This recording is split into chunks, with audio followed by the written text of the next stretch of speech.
campanha eleitoral para governador só começa oficialmente daqui a 5 meses, mas os chamados pré-candidatos já pedem votos e brigam entre si.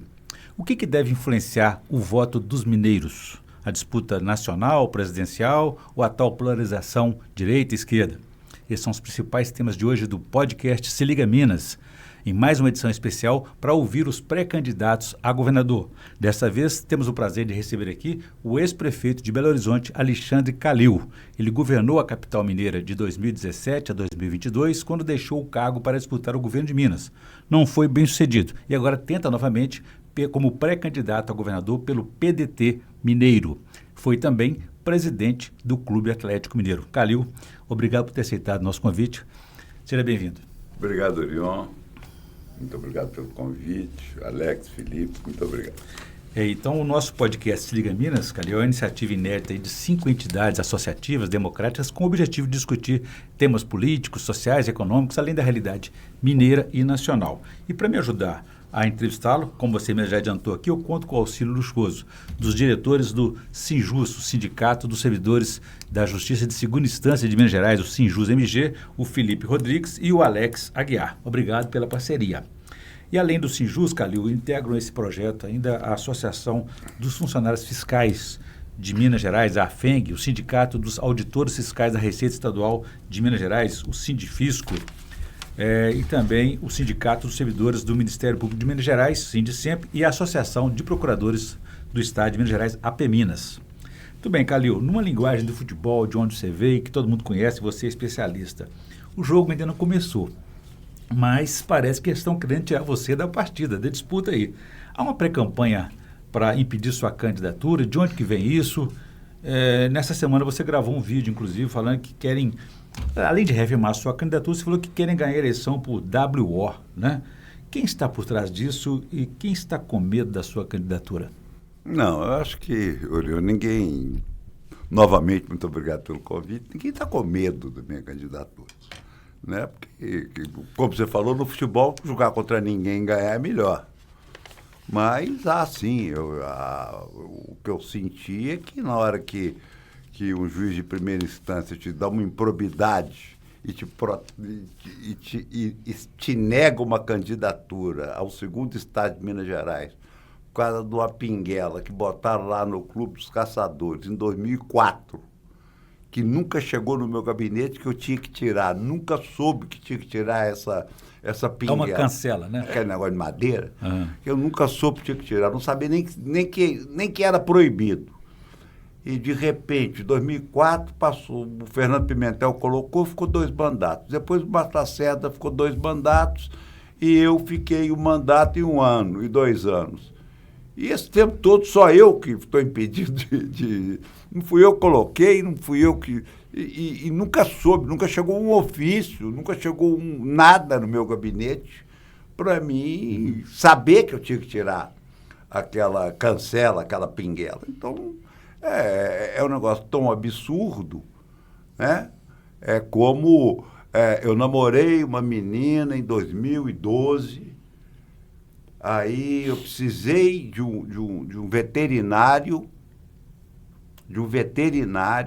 para ganhar R$4.000. O único veterinário que eu conhecia na minha vida era esse rapaz, irmão dela, que eu acabei um namoro 5 anos antes de ser eleito prefeito de Belo Horizonte, e estão me chamando lá para tentar outra improbidade administrativa, como se a ex-namorada de 5 anos antes de eu ser eleito fosse uma parente de 1º e 2º graus, como a lei rege, ou que tivesse alguma ligação. Quer dizer, é um negócio absolutamente estranho.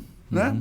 2 coisas. Primeiro, que essa decisão é da Justiça Comum, quando o assunto deveria estar na Justiça Eleitoral. E vai acontecer um registro de sua candidatura lá na frente, em agosto. E outra coisa que é muito importante para colocar para todo mundo, tá?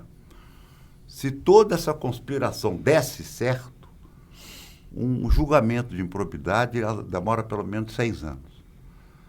Então, se tudo isso desse certo, que não vai dar, obviamente, porque é uma aberração jurídica, eu estaria com meu nome na urna, tá certo?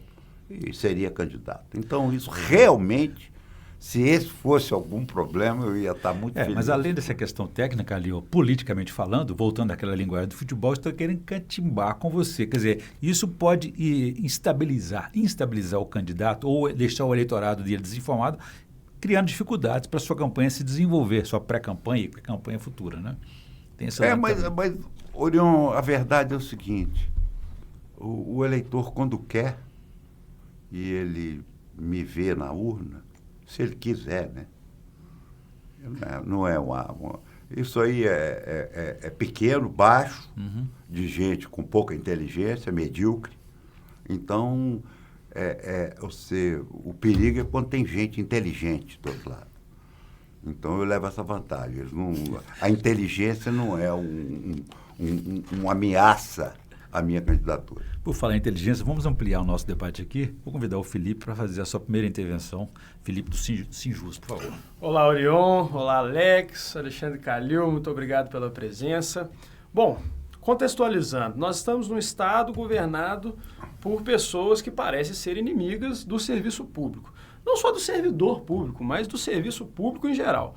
É um investimento no Estado, um investimento na capacidade do Estado, por exemplo, de lidar com enchentes, um investimento na segurança pública do Estado. Não são só os servidores da segurança pública que reclamam do desamparo material, da falta da recomposição inflacionária, da perda salarial, mas também os equipamentos que a segurança pública vem lidando, os equipamentos que a saúde do Estado vem lidando, que a educação do Estado vem lidando. Não é à toa que a grande parte dessas categorias vem fazendo greves, né? O meio ambiente aprovou uma paralisação recentemente, educação também está em greve. Então, é um governo que prioriza os empresários que são amigos, né? Aqueles empresários que são destinatários da política de isenção fiscal. É um Estado que deve quase 200 bi à União e, ao mesmo tempo, concede 120 bi de isenção fiscal.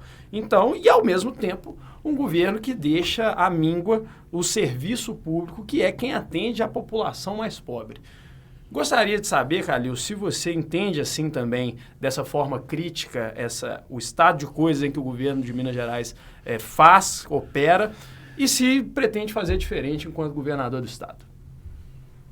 Ô Felipe, eu tenho batido muito que essa vai ser uma eleição de proposta, certo? De como fazer. Outro dia fui num programa lá na Record, e o cara falou, vai ser bom o debate, porque você fala bem, o Rodrigo fala bem, o fulano fala bem, o secretário fala bem. Eu falei, todo mundo fala muito bem. Mas todo mundo vai ter que falar o que fez. Né? Que fala bem conta a história. Né? Aqueles caboclos lá do Nordeste que toca viola e conta história e tal, falam bem também. Deixa eu te falar. A fiscalização não interessa a esse governo. Em nenhum aspecto. Então, a fiscalização é um assunto que nós tivemos 6 prisões, né? No assunto mineração. Já estão soltos e está engavetado no Supremo já o assunto. Agência Nacional não interessa, Agência Mineira de Mineração não interessa, nada disso interessa a um governo que não tem o menor cuidado. Tá? Não vou falar carinho, não. Porque carinho eu tive na prefeitura. Quando eu levei sabonete para quem tinha nem sabonete para lavar a mão, todos aqui lembram. Nós não levamos só comida, não. Nós levamos sabonete, toalha, álcool. Porque eu costumo dizer, Felipe, que a esquerda cooptou a pobreza. E a direita cooptou um liberalismo que ela nem sabe o que é. Tá certo? Então, isso foi tomado por um lado e pelo outro. Então, nasce um centro, que não é o centrão, tá? É um centro que sabe a importância da mineração em Minas Gerais, um centro que sabe a importância.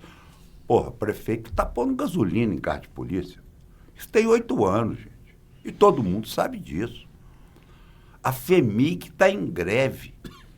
E o governador fala que é por causa de política. Olha, se tem um tipo de servidor, sei que vocês são servidores, inclusive de sindicatos, que tem que ser muito respeitado, além daquele policial que bota aquele colete à prova de bala e larga os filhos e a mulher em casa, não desmerecer nenhum outro, né? Porque a professora nem se fala, todos nós aqui tivemos professor, se não foi na escola, foi da vida. A saúde, o servidor da saúde é um diamante dentro de um Estado, sabe? Respeitando todos os servidores. A fiscalização fosse bem feita, se estivesse equipada, não acontecia Brumadinho. Se não tivesse tomado as agências por corruptos, que deveriam estar presos fazendo delação, e essa delação vai vir em Minas Gerais, hein, gente? Nós estamos falando de agência com servidor preso. E me parece que o ministro Toffoli está com esse processo na gaveta. Mandou soltar. Então, agora, nós vamos fazer, eu escutei aí o governador falar que, o futuro governador falar que vai colocar 1.000 homens na rua, 100, não sei o quê. Pirotecnia eleitoral não vai colar, porque isso é subjugar a inteligência do eleitor, tá? Você achar que o cara é burro. Então você tem que ver o que foi feito no decorrer de um governo. Então, só resumindo a resposta, porque eu fui muito prolixo, aliás, eu vou te falar. O servidor tem que ser respeitado, tem que ser sentado na mesa. Não quer dizer que o servidor vai chegar, porque quando eu era prefeito não era assim. Eu enfrentei uma greve de professora, 52 dias. Só quando eu acabei com a greve, eles me chamaram na sacada para dar tchauzinho para eles lá, porque sabia que a greve era injusta, porque o nosso piso é maior, o piso da prefeitura é maior do que o do Estado. Isso vai acabar. Então, eu quero dizer que não é você dar o que o servidor quer, eu sei explicar para o servidor, e é assim que nós fazíamos. Eu tinha um craque, que era o André Reis, lá na minha equipe, que era o meu secretário de planejamento, eu nem sei onde é que ele está hoje, lá na prefeitura, e ele falava, está aqui, a conta da prefeitura está aqui. Está aqui, a conta da prefeitura está aqui. O que nós podemos dar é isso. Porque senão vai faltar aqui na saúde, vai faltar na educação. Agora, hoje nós temos uma prefeitura que dá 1 bilhão para os empresários de ônibus. Então, deve estar faltando dinheiro, entendeu? Então, quer dizer, não cuida do servidor, está dando 1 bilhão. Como é que eu fiquei na prefeitura 6 anos, fiquei 4 anos sem dar aumento? E o ônibus está igualzinho, estava aí. O ônibus está igualzinho. Com a diferença que agora a prefeitura gasta 1 bilhão por ano de subsídio para empresa de ônibus. Muito bem. Alex Aguiar, obrigado pela presença. Sua estreia aqui no nosso podcast, sua participação, por favor. Sim, Orion, satisfação estar participando do podcast aqui. Bom dia, Calil, bom dia, Felipe. Calil, eu quero falar em nome aqui de um público que normalmente é esquecido, eu vou dizer, pela sociedade, não só pelos governantes. É o público das pessoas com deficiência. Segundo o IBGE, a gente tem aproximadamente 15% da população com algum tipo de deficiência, seja física, seja visual, auditiva, intelectual. São várias deficiências e elas alcançam cerca de 15% de nosso povo. Você, como governador, você pensa em alguma política específica para esse público? Olha, Alex, deixa eu te falar, isso é política social, né? É por isso que eu te falo que quem governou, qualquer assunto que for falado, sabe. E eu governei uma prefeitura maior do que muito estado brasileiro, né? Vamos lembrar disso. Tem muito estado menor que a prefeitura de Belo Horizonte. Muitos estados. Eu quero dizer que a ação social foi quando você fala em deficiência, você está falando de deficiência do pobre, né? Vamos ser bem explícito, porque a deficiência do rico ele resolve com o equipamento, de qualquer maneira. Tem a saúde mental, tá certo? Tem que ser cuidada. E foi cuidado. Nós temos um programa na prefeitura que nós ampliamos e é muito bacana, que a gente tem um ginásio, é sempre viva. Eu esqueci o nome do programa, porque eu esqueci. Mas nós tínhamos um programa só para deficientes. Só para deficientes. E não era um lugar só, não, era 2 ou 3. Né? Inclusive, aquela política da criança com alguma deficiência, que a mãe escolhia onde é que ela ia. Ela podia entrar numa escola especial ou na escola comum com assistência de psicólogo. Então, é isso que eu quero debater. Entendeu? É essa política, isso foi cuidado com gente, com psicólogo, com psiquiatra, com aula de piscina, com ginástica, com tricô, com horário de idade diferente, com vários programas. Então, a assistência social é uma secretaria absolutamente importante. Porque, vamos voltar quem só fala em direita e esquerda. Isso não é ser de esquerda, cara. Isso não é ser de esquerda. Isso é ser humano. Entendeu? Então, era um programa que eu me orgulhava muito, e pena que eu esqueci o nome, sabe? O Gugu, inclusive, que trabalhava lá são professores de educação física, com professores, aí estou falando fora da idade escolar. E com idade escolar, com deficiência, ou física, ou mental, era um programa de tempo integral da prefeitura. Então, essa é uma política humana. Isso aí é o seguinte, quem que é? Eu pergunto para qualquer um de vocês 3. Quem souber, por favor, me responda. Me dá o nome do secretário de Ação Social do Estado de Minas Gerais. Aperta não, Calil, que tem uma questão... Então, tá bom. Então, é isso. Então, eu tinha a Maíra Colares, que era uma craque e conversava com todas as secretarias. Entendeu? E na hora da pandemia, não foi só a da saúde que entrou. Entrou de política urbana, entrou de ação social, entra tudo. É uma equipe que faz um prefeito e é uma equipe que vai fazer o governador.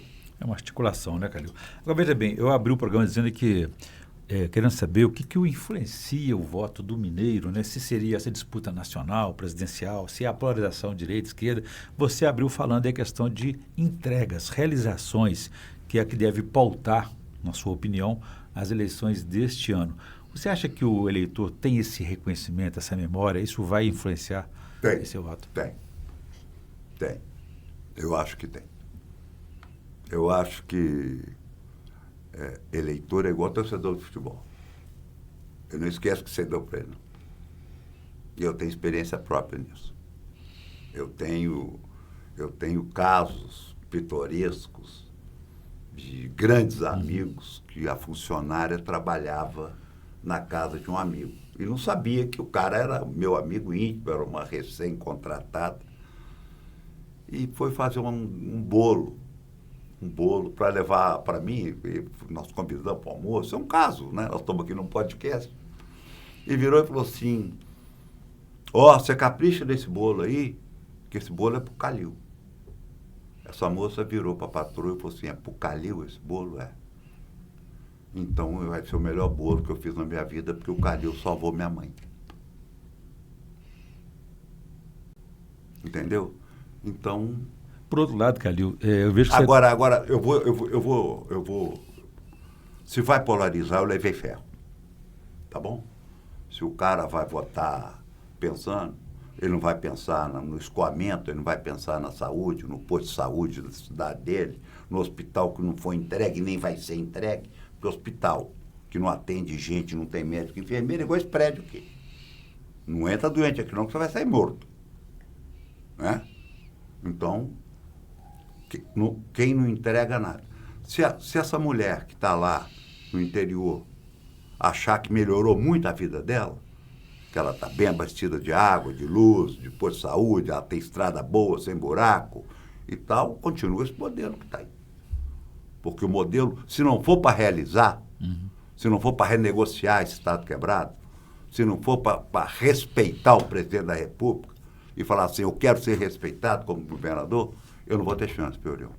Porque realmente eu não vou para esse lado. No contexto atual, eu avalio que você tem uma dificuldade de apresentar essas realizações por conta de tempo de televisão e rádio durante o programa eleitoral, por exemplo. Você vai ter só o palanque e os debates, por exemplo. Então, é uma dificuldade que você vai ter para poder mostrar essas realizações. Como é que você pretende superar isso? Aqui, ó. Vamos superar aqui? Eu fiz 2 postos de saúde a cada 2 meses na minha cidade. Eu fiz 500 quilômetros de asfalto. Eu abri um hospital funcionando de 544 leitos em 6 anos. Entendeu? Eu coloquei para dentro, porque tem que lembrar que a prefeitura só cuida da educação infantil, eu credenciei 195 creches a mais. Eu tirei salsicha da merenda e falei que salsicha não era carne. A cidade era limpa. Eu não tive um escândalo de corrupção. E agora, todas as obras que foram licitadas na minha saída estão paralisadas por corrupção de 40 milhões de reais. Né? Está todo mundo sabendo disso. Então eu vou ter oportunidade de falar. E esse cara que está no interior, dá uma ligadinha antes de votar. Fala, esse Calil falou que fez em Belo Horizonte. Falou mesmo, a cidade era limpa mesmo.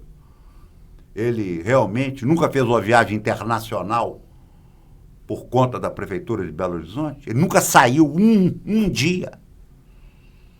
Nenhum. Eu fui convidado de manhã, de tarde, de noite, durante 6 anos, para 200 mil eventos no exterior. Ou por conta de quem convidado, ou por conta da prefeitura. Eu nunca fui em nenhum. Então, eu não tenho processo de corrupção. Eu não tenho escândalo. Eu não tenho nada na minha vida que foi revirada pelos meus inimigos. Então, eu estou tendo uma ótima oportunidade de falar para 400 cidades quem que eu sou. É assim que eu vou superar isso tudo. E a polarização é uma realidade, mas nem sempre ela funciona da forma como parece que vai funcionar. E aí eu acho que a eleição de 2022 foi um grande exemplo disso, né? A eleição para governador de 2022. Sim, exato. Né? Por quê? O Calil sai governador, candidato a governador, com o apoio do presidente Lula. Lula tem mais votos do que seu adversário em Minas Gerais, mas na candidatura ao governo isso não foi traduzido. Não, né? Influenciou. Não influenciou. Não, inclusive porque, por estratégia, o nosso governador começou a radicalizar, a comer banana com casca, a esculhambar o Supremo Tribunal Federal depois que ele estava eleito. Sim.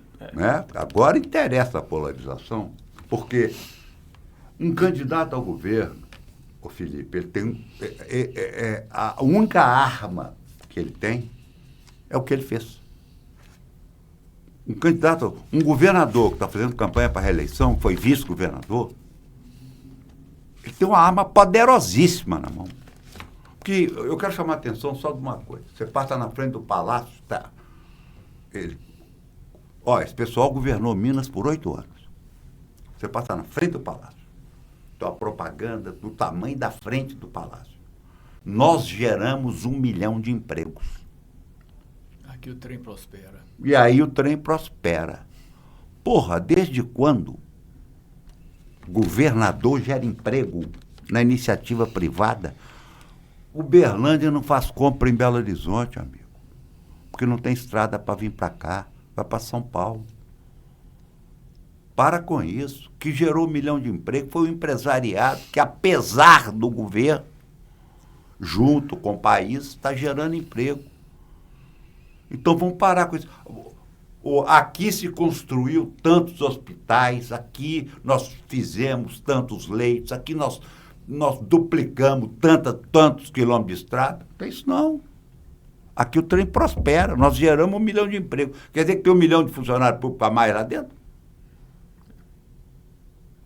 Então, o mineiro é quieto, o mineiro é retraído, o mineiro é tudo.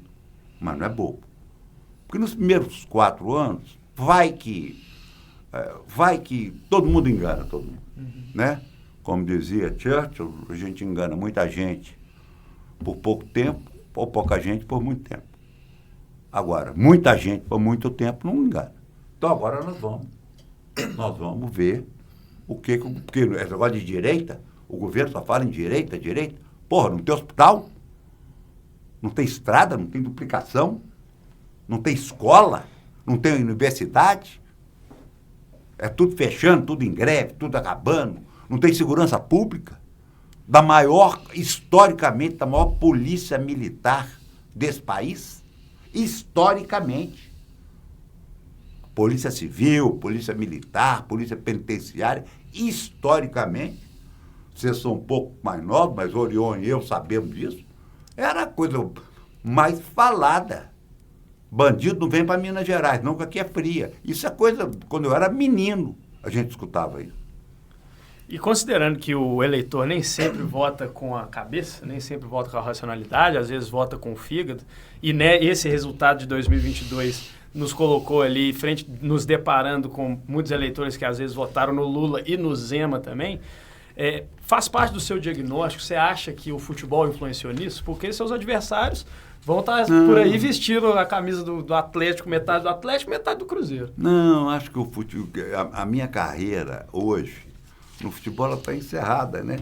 Então, um caso interessante que eu gosto muito de contar, quando eu sentei na cadeira de prefeito, a primeira atitude que eu tomei no futebol, e é bom para os 3 cruzeirenses aqui presentes saber, que quando o Cruzeiro jogava no Mineirão, o ex-prefeito tinha proibido táxi estacionar em volta do Mineirão.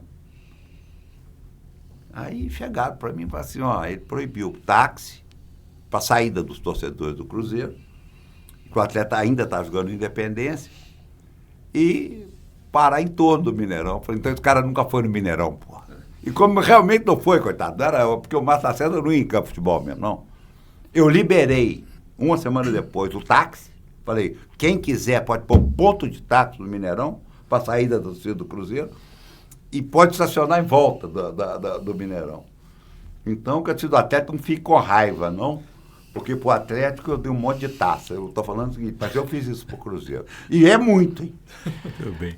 Calil, Alex, Felipe, eu vou fazer um pequeno intervalo. Gostaria que no próximo bloco a gente voltasse a discutir outros temas aí, polêmicos do Estado. E, Alex, você abre o bloco daqui a pouquinho. A gente volta então em instantes.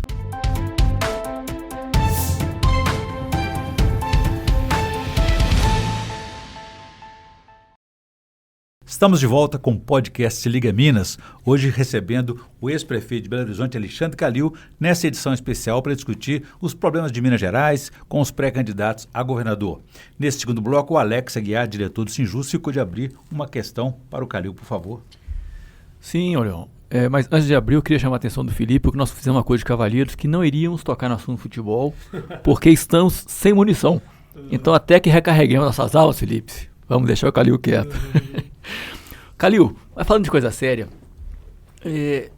o nosso atual governador ganhou de presente uma moratória, ou assim chamar, porque Minas vinha no governo anterior, no Pimentel, né, pagando os ônus da dívida pública do Estado. Na época eu lembro que ela estava perto de 119 bilhões e a União ia na fonte e tirava o dinheiro do Estado. O Pimentel não teve como trabalhar. Isso estava judicializado e pós-eleição, quando o Zema já estava eleito, a liminar chegou e Minas parou de pagar essa dívida. Ou seja, o atual governador ele trabalhou por um longo período sem fazer investimento na dívida pública do Estado. A dívida estava lá, mas ele não pagava por ela. Nem amortização e nem os juros.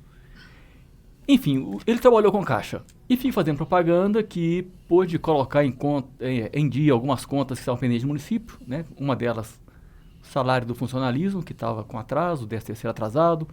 O fundo de participação dos municípios também estava com déficit grande. E ele faz propaganda disso como se fosse um mérito do governo. Mas a gente percebe que alguns instrumentos sensíveis do Estado estão muito deficitários. Você citou a FEMIG aí, eu conheço bem a fundação e sei que os hospitais da FEMIG estão vivendo um estado de calamidade. Então, a FEMIG é um instrumento muito sensível para a saúde do Estado, né? Já que é uma fundação de hospitais do Estado mesmo, a fundação estadual. E eu queria saber qual que é a sua proposta para a saúde, via FEMIG principalmente, num eventual governo. Olha, aqui é aquele negócio do trem prospera, né? O governo teve duas fontes. Teve uma fonte de renda, o soterramento de 280 pessoas, e daí veio o dinheiro para ele governar, para ele fazer. Mas não fez, até não fez. O Rodoanel não fez porque não sabe fazer. Né? Porque obra não adianta só ter o dinheiro, tem que saber fazer. E não pagar a dívida. Esse foi o pilar de 8 anos de governo. E o Minas Gerais arrecada 140 bilhões, 130 bilhões, eu não sei direito, mas acho que é mais ou menos isso, por ano. Né? E não tem que pagar nada porque o STF, que ele está esculhambando agora, segurou 11 liminares do governo dele para não pagar a dívida. E isso vai ter que ser resolvido no próprio governo. É por isso que é muito importante o governador. Isso vai ter que ser resolvido, senão o Estado vai passar por momentos difíceis, aí sim. Mas nada disso foi aproveitado, entendeu? Porque não é maldade, não é corrupção, não sabe fazer. O vice não sabe, eles não sabem fazer um programa. Eu estava outro dia naquela convenção de vereadores que teve aqui em Belo Horizonte. O cara, falta 30 quilômetros aqui, falta 20, todo mundo reclamando de trechinho de obra. Falei, gente, isso não é assim que se resolve. Isso é programa. Hospital é programa. Sabe quanto que era que a lei obriga a prefeitura a investir na saúde do município? 15%. Sabe qual foi a média do meu investimento na saúde no município de Belo Horizonte? 27%. É assim que resolve. É assim que resolve o problema de saúde. Saúde é dinheiro. Saúde é dinheiro. Nada é mais sensível ao dinheiro do que a saúde. O falecido Jatene, Adib Jatene, que foi um ministro brilhante, um médico brilhante do Brasil, para esses jovens que não sabem, falava o seguinte: a medicina, quanto mais evolui, é o contrário de tudo, ela fica mais cara. Entendeu? Então, o exame hoje, de última geração, é muito mais caro que um raio-x de 60 anos atrás. Enfim, saúde é dinheiro. Então, você sabe como é que você resolve a FHEMIG? É valorizando a saúde. É sabendo, honestamente, puramente, como é que uma mãe chegar num centro de saúde, ou com o filho, ou com o marido, ou com o próprio pai. Porque é ela que leva, né? É ela que leva. Ou saber como é que é um hospital, como é que você faz o hospital de porta fechada, porta aberta, um secretário que conheça a saúde pública, como nós tivemos. Então, saúde é dinheiro. E o que foi feito com a saúde de Minas é desprezo e demagogia. E agora, quando os servidores estão em desespero, e não precisa ir no interior, não, tá, gente? O pronto-socorro aqui está caindo. O pronto-socorro aqui. Eu tenho um filho médico e 2 noras médicas. Então, desse assunto, eu converso dentro da minha casa. O sistema de saúde de Minas está liquidado. E tem que ser arrumado. Com o quê? Com dinheiro. Como? Governo federal. Não é esculhambando o presidente. Seja ele o Bolsonaro, seja ele o Lula, seja ele o diabo carrega. O governador de Minas tem que chegar lá e dizer: eu preciso de ajuda, meu estado está quebrado. Eu preciso de ajuda. Eu sou governador de Minas. Se ele está sentado lá, 20% do eleitorado dele está aqui. O segundo estado em voto está aqui. Calil, o Alex tocou em 2 pontos aí, você também já falou deles, que é a questão da saúde, dívida de 200 bilhões de reais, enfim. Fala-se dessa herança maldita do Estado de Minas Gerais, funcionarismo insatisfeito, como você comentou aí também, renúncia fiscal na casa dos bilhões, né? 120 bilhões. Centenas de bilhões. 120 bilhões. E rodovias precárias. Ainda assim, você está animado a ser esse governador? É possível tirar Minas do vermelho? Orion, quando eu assumi o Atlético tinha 19 mil reais em caixa, 2 milhões e 700 de cheque pré-datado na rua e 4 meses de salário atrasado. Então, nada é pior que isso na minha vida. Né? Então, depois que eu passei por isso, nada me assusta, não. Entendeu? Então, vai ser muito duro. Vai ser muito duro. Eu não tenho a ilusão de Não vai ser aquela coisa sem graça que nós botamos a Prefeitura de Belo Horizonte. Quando nós saímos, eu tenho isso documentado, né? Lógico, eu não sou bobo, eu peguei documento. Nós deixamos 560 milhões de reais em caixa da Prefeitura de Belo Horizonte no dia 25 de março que eu saí. Entendeu? Então, é uma obra muito dura para falar em direita e esquerda. A população vai sofrer muito, mas muito nos próximos anos. Porque ela agora teve essa benesse do STF que aliviou um pouco, mas essa acabou. Agora vai ter que ter gestão, agora vai ter que saber fazer. E você vislumbra algum plano de governo, algum corte, alguma reforma? Mas não tem a menor dúvida. Isso não tem a menor dúvida. Primeiro que as Propag tem que sentar na mesa. Isso é inviável para o Estado. Renegociação da dívida. É claro. Isso aí é inviável. E é lá no governo federal que nós vamos buscar ajuda. E vamos fazer, e vamos resolver. Tá certo? Porque você briga com o presidente da República, briga sim. Quando ele nos negar o apoio que nós precisamos para a população de Minas Gerais. Mas brigar com o presidente da República, para querer ser candidato a presidente da República, agarrado de um lado ou de direita ou de esquerda, é uma estupidez que não entra na minha Propag, cabeça. conforme foi aprovado aí, não resolve, não? Não. Isso não adianta porque não tem 3% de investimento. Investimento precisa de projeto, investimento é a longo prazo, é programa. Minas Gerais não é uma cidadezinha, não é Belo Horizonte, tá certo? Então, você vai gastar 4% para tirar o juro para 1%. Ô, amigão, isso aí precisa de 1 ano de projeto. Uhum. Eu tenho que colocar tantos funcionários na saúde, porque senão minha população vai morrer de desatenção. Eu tenho ligações de cidades para hospitais regionais antigos, porque esse não tem nenhum, que é de terra, pô. Além de tudo, é de terra. E nós temos que parar de presentear o interior com ambulância.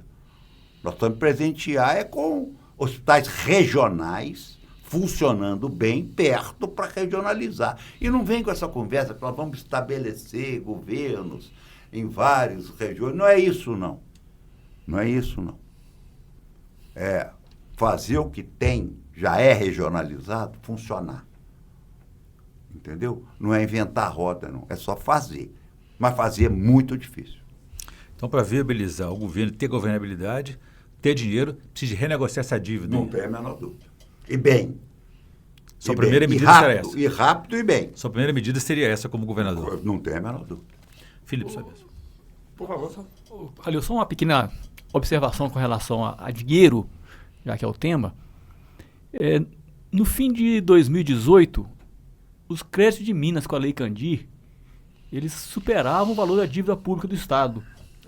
E o governador atual fez uma negociação com o governo federal, abrindo mão de grande parte desse... Não, com o governo federal não, com o Supremo Tribunal Federal. Com o Supremo. Ele foi lá, assinou. Com o Supremo, com tudo. Ele assumiu que não precisava pagar. E era uma briga que estava vindo... Desculpa te interromper, Alex. É porque esse caso eu sei bem. Eu era prefeito e falei, mas tem que vir, tem que brigar, mas tem que brigar, tem que ter interesse. Entendeu? Tem que ter interesse. Como é que assina um acordo abrindo mão de bilhões de reais que foram tungados do governo de Minas? Tungados. Então, é isso, pô. É 120 bilhões para lá, é 200 bilhões para cá, é 100 bilhões para cá. E não tem... E a Rádio Patrulha não tem dinheiro para pôr uma gasolina. E a pergunta era nesse sentido. Você tem algum plano de trazer à tona de novo essa discussão? É muito fácil falar, eu vou trazer e tal. Eu não sei que ponto que está.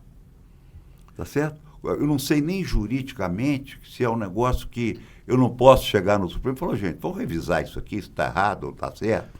Porque na porrada não vai. Ô, Calil, mas só para esclarecer para o nosso telespectador, a Lei Candir é aquela lei que isentou os produtos de exportação com mineração do ICMS. Quer dizer, Minas deixa de receber, vai o ICMS zero. Agora, além desses 120 bilhões que o Alex comentou, a Lei Candir ainda está em vigor. Ou seja, continua desonerando, continua de abrindo mão de isenção. Quer dizer, se não vai receber os 120 milhões, pelo menos que acabe com essa lei daqui para frente. Perfeito.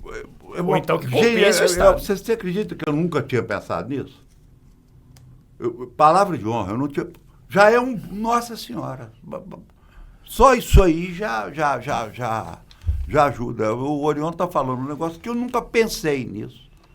Então vamos pressionar o Congresso, é o seguinte, a Lei Candir vai cair. A Lei Candir vai cair. Entendeu? Porque a mineração, vamos esclarecer, ela é metade da vida do nosso Estado. Ela só precisa de uma agência que não esteja nego preso para não soterrar ninguém. Outro dia, eu fui até companheira de partido lá, a Duda tem lá no escritório dela aqui, os horários dos rompimentos das barreiras, um monte de relógio parado assim, são 7 ou 8 rompimentos. É um negócio escandaloso. Agora, nós podemos parar com o minério? Claro que não podemos. Nós temos que incentivar a mineração. Mas com a agência reguladora, pô, como é nos Estados Unidos, como é na Europa. Tá certo? Como está sendo, eu tenho notícia no Pará. Então, é o seguinte, essa operação descarte é um escândalo, se não for o maior escândalo de corrupção da história de Minas Gerais, viu? E ninguém está falando nisso. Mas vai vir à tona tranquilamente na eleição. Calil, um dos momentos mais enfáticos, mais controversos da sua época de prefeito de Belo Horizonte, justamente a pandemia. Né? Você era um prefeito cauteloso, que cuidava, que não deixava abrir qualquer coisa, no momento pedia isolamento social. E, frequentemente, você teve que lidar com, inclusive, ordem do Poder Judiciário. Né? Existia um juiz da vara da Fazenda Pública Municipal que frequentemente dava decisões mandando funcionar determinadas atividades, que atividades presenciais poderiam acontecer.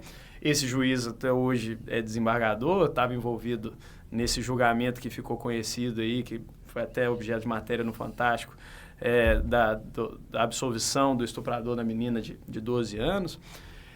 E você chamou a atenção aí para o atual conflito entre o governador, o STF.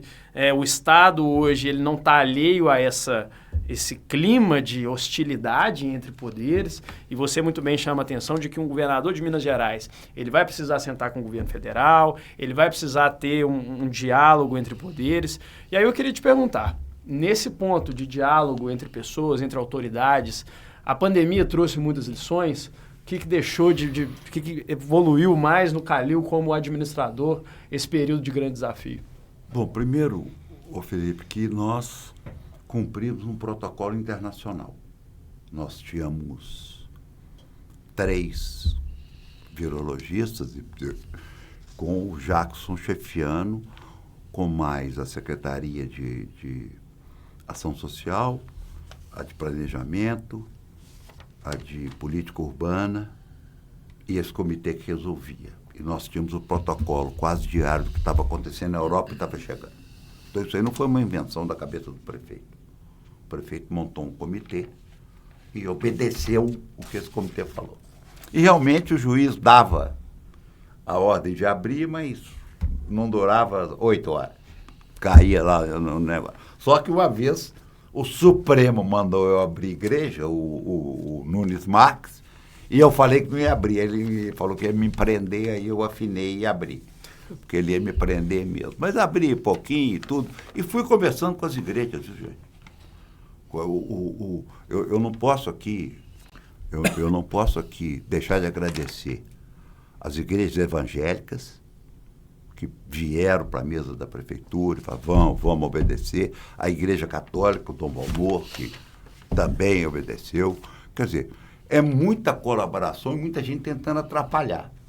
Mas eu fiz o que a minha consciência mandou tecnicamente que eu fizesse. e tinha eleição e ninguém sabia, né? Porque hoje a gente sabe que nós fizemos certo, mas na época a gente não sabia. E foi uma decisão muito dura e muita gente na época falou que eu ia perder a eleição, porque eu estava fechando a cidade. E eu fui o prefeito com a maior votação da história dessa cidade. Alex? Sr. Calil, vou pegar um outro tema que agora a gente mudou um pouquinho. Queria falar de esporte, que eu sei que é a sua especialidade. Eu lembro bem que, quando eu estava na minha juventude, a gente tinha muito incentivo para esporte amador. As escolas, principalmente, eu fui estudante de escola pública. Na minha escola a gente tinha voleibol, tinha handebol, futebol de salão. Eu estudei numa escola que tinha piscina. E sei de muitas escolas públicas daquela época que tinham um incentivo grande para o esporte. A gente tinha os GIMES, os Jogos do Interior de Minas, que movimentava, né, aquela juventude. A gente ficava o tempo esperando aquilo ali, se preparando. E hoje em dia a gente praticamente não ouve falar mais disso. O esporte, lá nas pontas, ele está muito desacreditado e sem incentivo para o que a gente vê. O Estado, inclusive, tem um equipamento excelente, que é o Mineirinho, que é subutilizado. Convenhamos, é subutilizado. O Mineirinho não foi privatizado? Acho que foi. Boa pergunta. E aí, Calil, eu queria saber qual que é a sua visão disso, você como um homem do esporte. O Calil sabe muito pouco, ele não sabe tudo. Eu acho que nós temos prioridade na escola. Tá? Eu lembro, quando eu fiz vestibular, que a gente separava assim, quantas vagas tem engenharia? Tem 100 vagas. Quantos do colégio estadual vão disputar?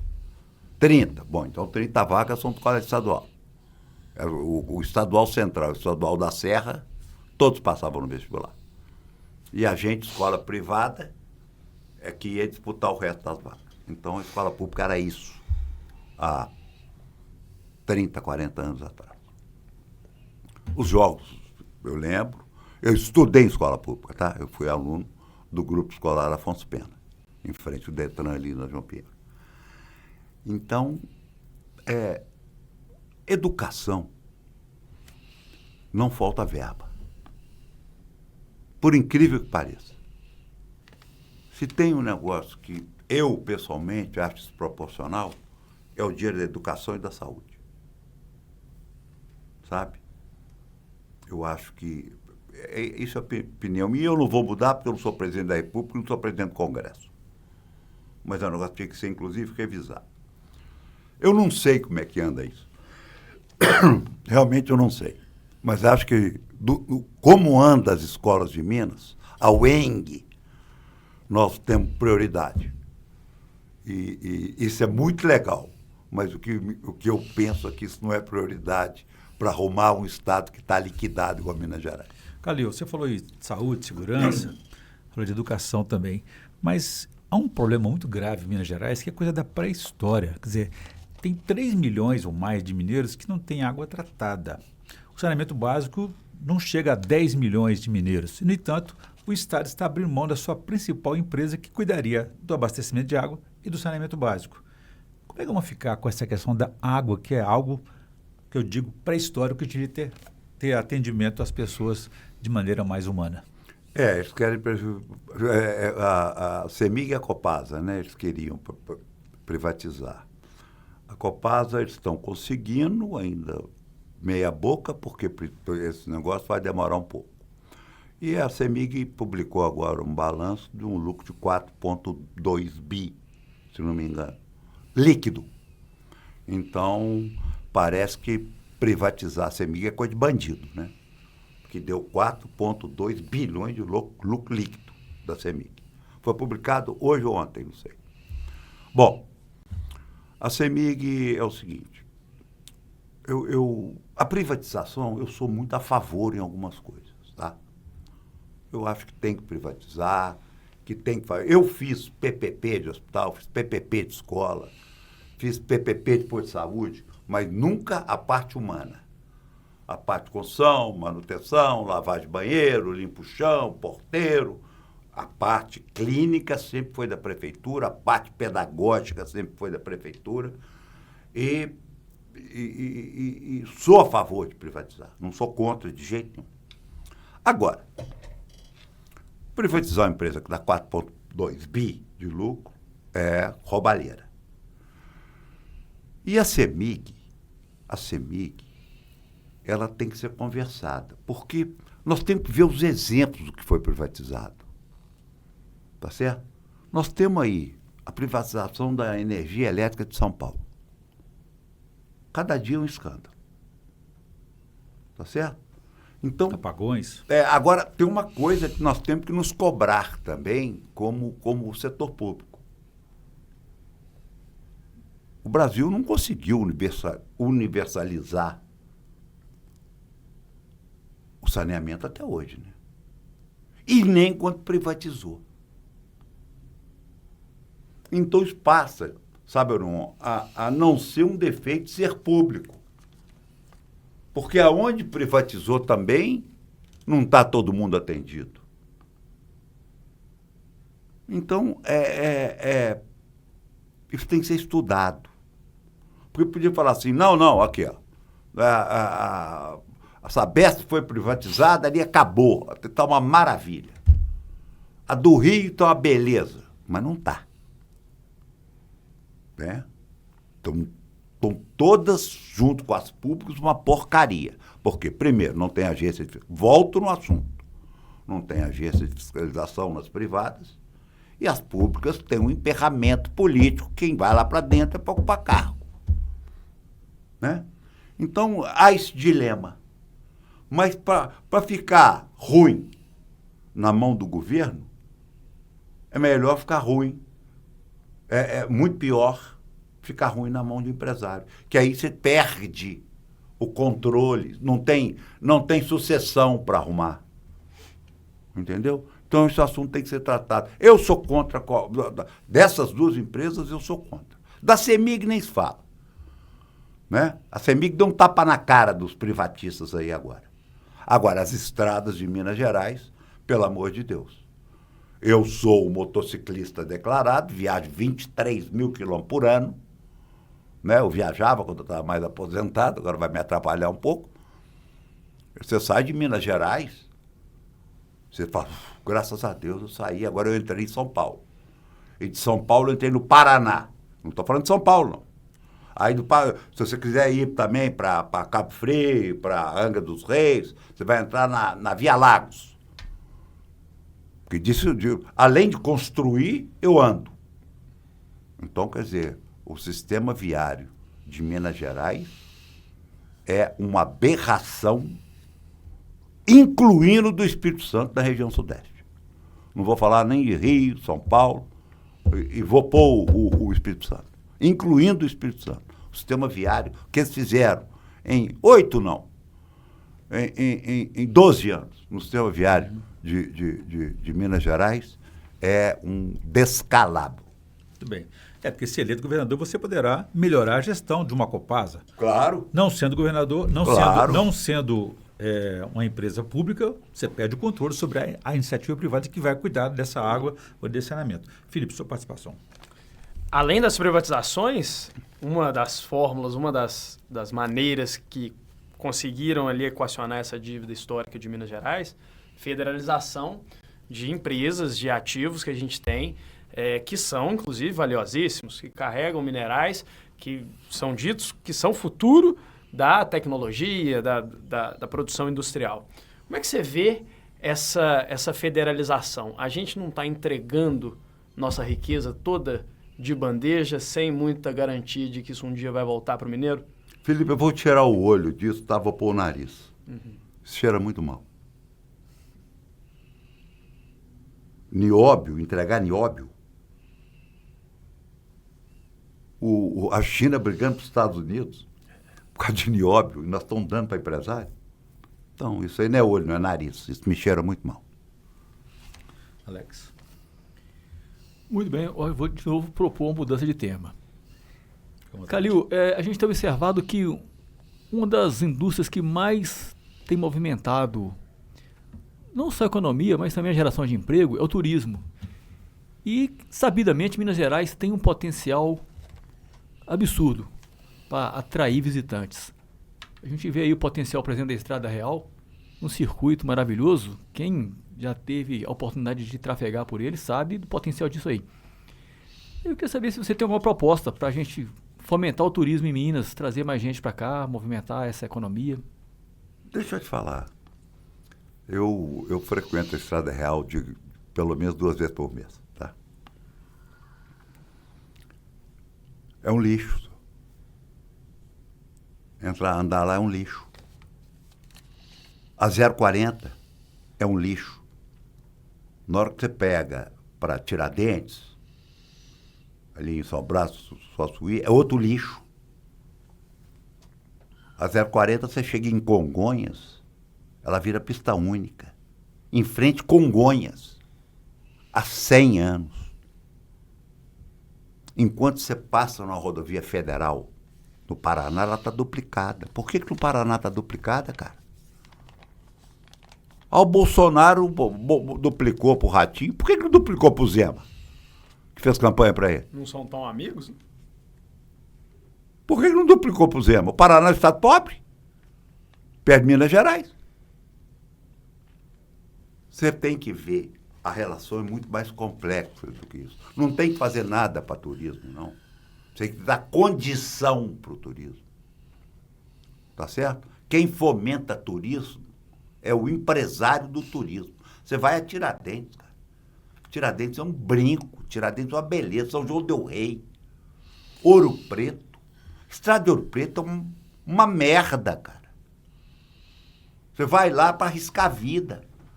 Meu filho, eu vou lá com as meninas de Ouro Preto, meu coração fica na mão ligando para saber se ele já chegou em casa.